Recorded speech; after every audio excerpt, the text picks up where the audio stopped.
Welcome again to Joe Stunner Boxing. The proposed fight between Jake Paul and Mike Tyson, I don't know whether it'll go ahead.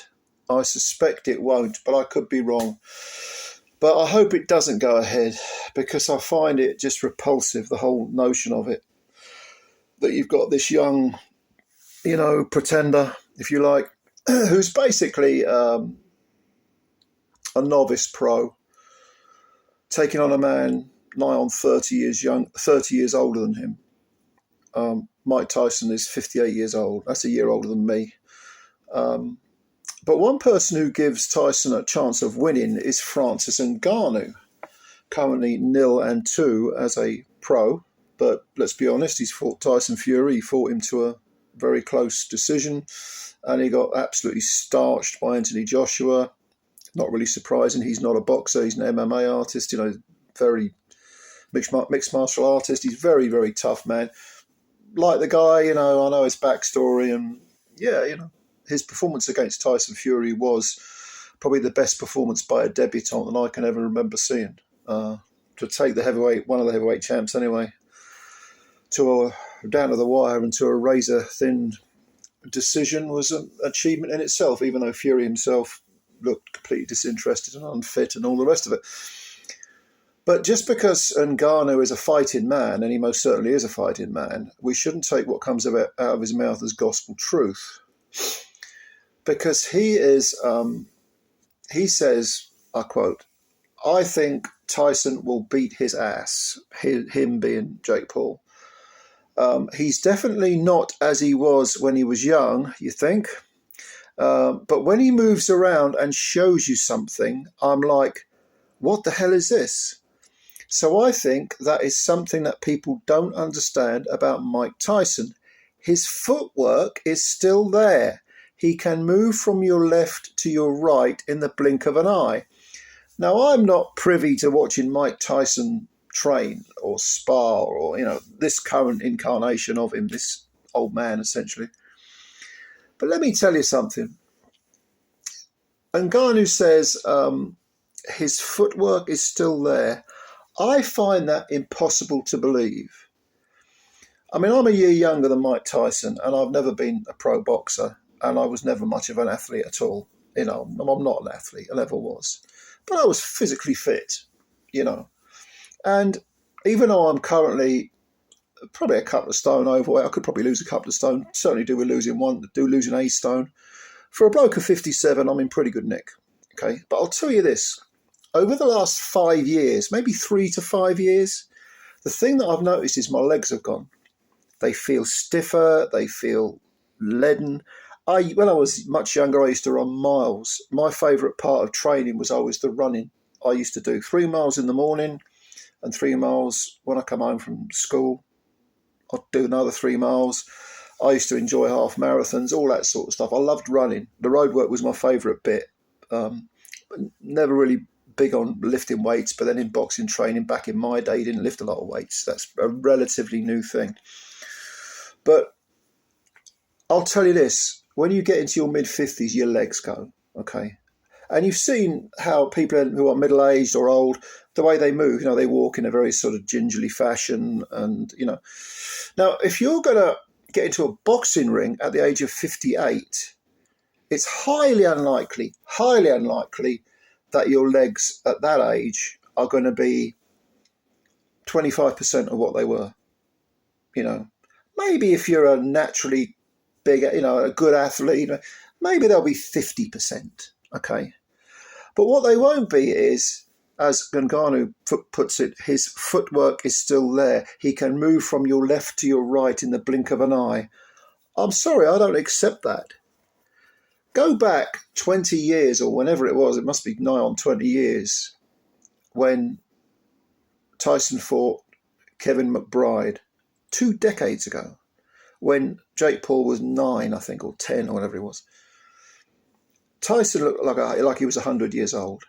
And you can say he was out of shape and he was unmotivated. He didn't want to be there and all the rest of it. And he quit, of course, which he did. And he never fought again. But that was Mike Tyson, who was in his late 30s, not his late 50s. And believe me when I tell you, as someone who has lived that long, there is a wealth of difference between, when I got to 40, I felt fine. I could still run a lot. I was fit, I felt okay, a little bit heavier maybe, you put on natural weight, but I felt fine. 50, even at 50, I felt, I'm okay. I feel all right. 55, life suddenly, something gives, and it's just wear and tear on the body. And I've led a relatively clean life. I used to smoke. I'll give that up, 8 years ago, just over 8 years ago now, eight and a bit years ago. I never took drugs. I never been a drinker. I have the occasional cigar at Christmas, maybe a glass of wine, but that's it. And I've lived a life. I am a little bit overweight, but not a great deal. But my legs are leaden, right? And that's me living a good life. Okay, now Mike Tyson, of course, is a physical freak, tremendously talented, just a fantastic natural talent. But I don't believe that he gets to the age of 58 and he can still do all those flash moves. Because Mike Tyson, people make a grave mistake. I did a video on this a couple of weeks ago in thinking Tyson was a raw slugger. He was nothing of the sort. What got Mike Tyson to the legendary status that he currently has was skill. He was an excellent boxer for a guy of only 5'10", 5'11", jab beautifully, so fast, low centre of gravity, bobbed and weaved his way in very, very quickly, and then it would explode on much bigger opponents. It was skill that got him to where he's at. But of course, to implement that skill, you've got to have, physically, you've got to be at your peak, optimum weight, mentally prepared, motivated, and all the rest of it, emotionally in a good place. And when he was that, he was on it. Now he could be emotionally and mentally in a great place now. And he can know what he needs to do to beat a Jake Paul, who is essentially just a novice. And a novice cruiserweight, is he? Or is he beefed up the heavy? I don't know. I don't really follow his career. But you've got to have the body to do that. You've got to, it's all very well knowing what to do. You've got to have the physical attributes to put it into operation. And I'm sorry, I don't believe that Mike Tyson at 58 has those anymore.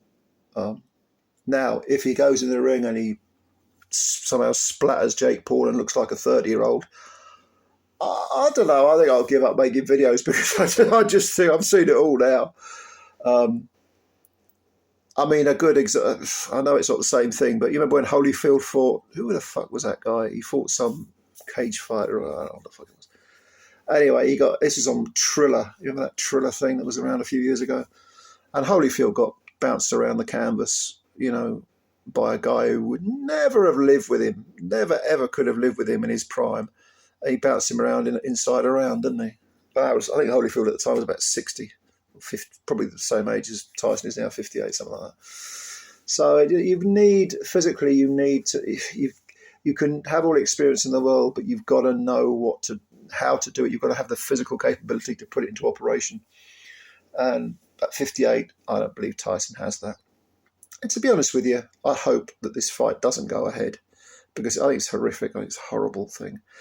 If Jake Paul wants any kind of respect, I know he makes tens of millions of dollars. Good luck to the guy. I'm not interested in his bank balance. Money don't impress me unless it's in my bank account. Legacy impresses me because I'm a fan and I'm someone who respects fighters a great deal. And I will say that Paul has got the guts to get in there and fight. That's the one thing I'll say. But you know what? It's time he fought some real fighters and not ones that are pushing pension age either. So what do you think about this fight? And what do you think about Tyson? And what do you think about Francis Ngannou's comments? Because I find them very, very strange indeed. But let me know. Leave your comments below. Let me know what you think as usual. And of course, as I always say this, but if you could subscribe to the channel and hit the like button, that would be a great help for us. Really appreciate your support. And I'm looking forward to reading what you've got to say. All right, ladies and gentlemen. Thank you for your time, and I'll speak to you soon. Bye for now.